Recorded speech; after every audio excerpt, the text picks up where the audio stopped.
let's talk about one of my greatest, deepest passions, and that is thrifting. I've always loved thrifting, but I've not always been good at thrifting. So I've acquired a lot of tips and tricks along the way toward becoming a self-proclaimed successful thrifter. So today I'm going to be giving you all of my tips and tricks for having a successful thrift day. So number one is going in with a game plan. A successful thrift day doesn't start in the thrift store. It starts before you even get to the store. What I like to do and what helps me so much is to create a Pinterest board. I use Pinterest to get inspired, to see different outfits, to really figure out what styles and what looks I'm going for. Pinterest also really helps to create a color scheme. What colors am I going for? Am I going for bright, vibrant colors? Am I going for neutrals? What season are we in? What are the trends? So a Pinterest board can really help to narrow down and consolidate all of the ideas that might be floating through your head and really gain a more clear inspiration for what you're going to look for in the thrift store. I also recommend eating something before you go thrifting because thrifting can be really exhausting. It typically takes a long time and you don't want to be hangry, especially in an overstimulating, easily overwhelming environment. You want to set yourself up for success, so eat something. Secondly, I would say charge your headphones or AirPods or earbuds, whatever you use to listen to music or a podcast. Charge those babies up because they're useful to kind of zone out. Typically, thrift stores are playing music that is not enjoyable. Depending on how many people are in there, it can be noisy. There's so many colors and there's just a lot to look at. And for me, it's a lot more enjoyable and less overwhelming when I have my headphones on and I am just zoned out. Going along with things you want to do before heading to the thrift store is picking out your outfit and getting ready to go thrifting. I recommend wearing basics, so a black tank top, black leggings, maybe a neutral colored workout set, especially if the store you go to doesn't have a fitting room. You want to make sure that you're wearing something that clothing can easily be thrown over. I also recommend wearing slides or some kind of slip-on shoe or boot, like an UGG boot or something like that, something that you can easily take on and off. And the last thing I do before I head to the thrift store is set up some parameters, whether that be a budget, or I'm only gonna buy this many pieces, or I'm not gonna buy any jackets on this trip, I have a million jackets already. Whatever setting up parameters means for you, I say do that, because thrifting or just shopping in general can be such a dopamine rush and such an adrenaline rush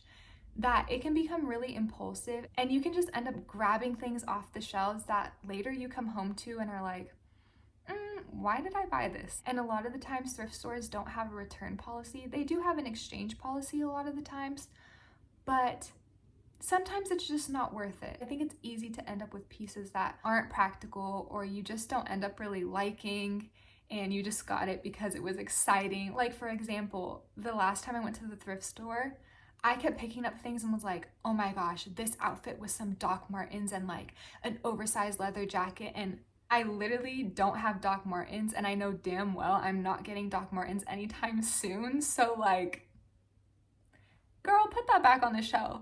Okay, so we're all prepped. We have a Pinterest board made. We've got our headphones charged. We have food in our belly. Now we're gonna head to the thrift store and you wanna make sure to set yourself up with a lot of time, because if you thrift in a rush, you're gonna make impulsive decisions. You're going to feel flustered. We just don't want to be rushed. So just make sure that you have a good chunk of time in your day that you can spend wandering, digging, searching for some really good items. Usually thrift stores, especially Goodwill, is always color coordinated. Now, because we've established our ideal colors and styles, we can go ahead and just head straight for the racks that have those colors and styles. This will make the hunt a lot less overwhelming. Once you have found the racks that contain the colors you're going for, you want to be sure to look through every piece of clothing on that rack. When I say every piece, I mean every piece, because you never know what's stuck in the middle of some smushed together clothes. You can't find the good stuff if you don't dig for it, okay? So dig for it, baby. Another tip is don't overlook the men's section, girl. Don't you dare overlook the men's section. The men's section is where I have found some of my favorite oversized tees, my favorite crew necks, my favorite denim. My favorite denim has come from the men's section.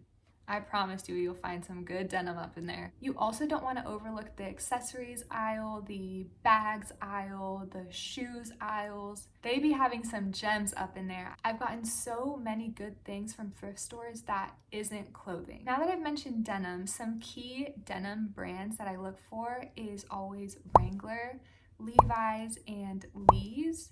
These jeans I found to fit me best.